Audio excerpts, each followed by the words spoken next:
যে সবাই কবরে পড়ছে যারা যারা তাসবিহ ফাতিহা পড়ছে, কিন্তু উনার কবরে নূর যাইতেছে না।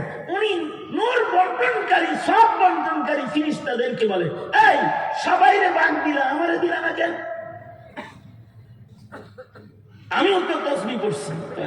আপনি তাসবিহ পড়ছেন, বেশি পড়ছেন, কিন্তু ফাতিহা পড়েন নাই, সুন্নতটা পড়েন নাই।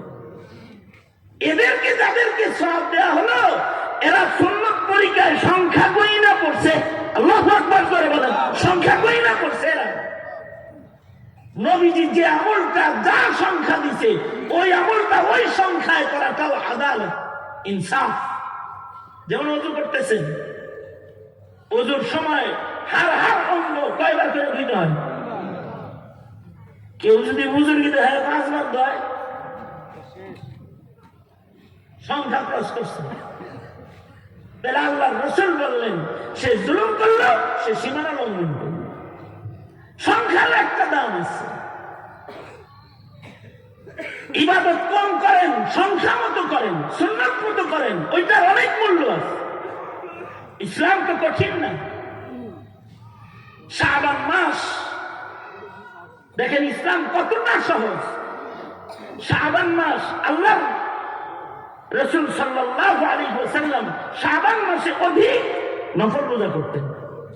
হযরত উম্মুল মুমিনিন বলেন, আমি শাবান মাসে নবীজির সাথে রোজার মাসে যে রোজাগুলা কাজা হইতো আমার অসুস্থতার কারণে, সেইগুলা শাবান মাসে নবীর সাথে আমি রাখতাম।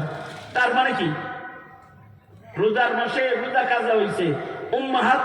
উম্মুল মুমিনিন হযরত আয়েশা সিদ্দিকা রাদিয়াল্লাহু আনহা ওই রোজাগুলো নবীর সাথে আদায় করতেছে 10 মাস পরে। আচ্ছা, 10 মাস পর্যন্ত যদি হায়াত না পাইল, যদি মরে যেত আগে। তার মানে হলো ইসলাম সহজ। আর রমজান আসার আগ পর্যন্ত মহিলারে 11 মাস কাজা রোজা করার উক্ত দিয়ে দিছে। রোজার মাসে কাজা হয়েছে, রোজা সবারই আদায় করতে হইব, জরুরি না। কাজা রোজা পরে করো না। অনেকে মাসালাও দেয়, হুজুর আমি কি সওয়ালের রোজা আগে করুন না কাজা রোজা আগে করুন? ফতোয়া দিলে কে বলেছে কাজা রোজা আপনার সওয়ালে আদায় করতে? ইসলাম তো সহজ।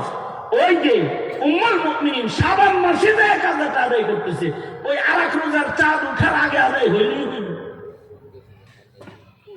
ইসলাম তার জন্য কঠিন মনে হয় যে ইসলামকে শিখে না। বাচ্চাকে ইসলাম শিখাইবেন না তো এটাকে মঙ্গল গ্রহের জিনিস মনে হবে। আর যদি বাচ্চাকে ইসলাম শিখাইয়া দেন, তাহলে ওর কাছে ইসলামের ইবাদত বন্দি গুলা ওর কাছে অলংকার, ফুল, সৌন্দর্য মনে হবে জীবনে। সুতরাং তিলাওয়াত করব, নামাজ পড়ব, জিকির করব, ইনশাআল্লাহ বলেন। সবাই ইস্তিগফার করেন, আস্তাগফিরুল্লাহ রাব্বি মিন কুল্লি যামবি ওয়া আতুবু ইলাইহি, লা হাওলা ওয়ালা কুওয়াতা ইল্লা বিল্লাহিল আলিয়্যিল আযীম। আস্তাগফিরুল্লাহাল্লাযী লা ইলাহা ইল্লা হুয়াল হাইয়ুল কাইয়্যুম ওয়া আতুবু ইলাইহি। আলহামদুলিল্লাহ।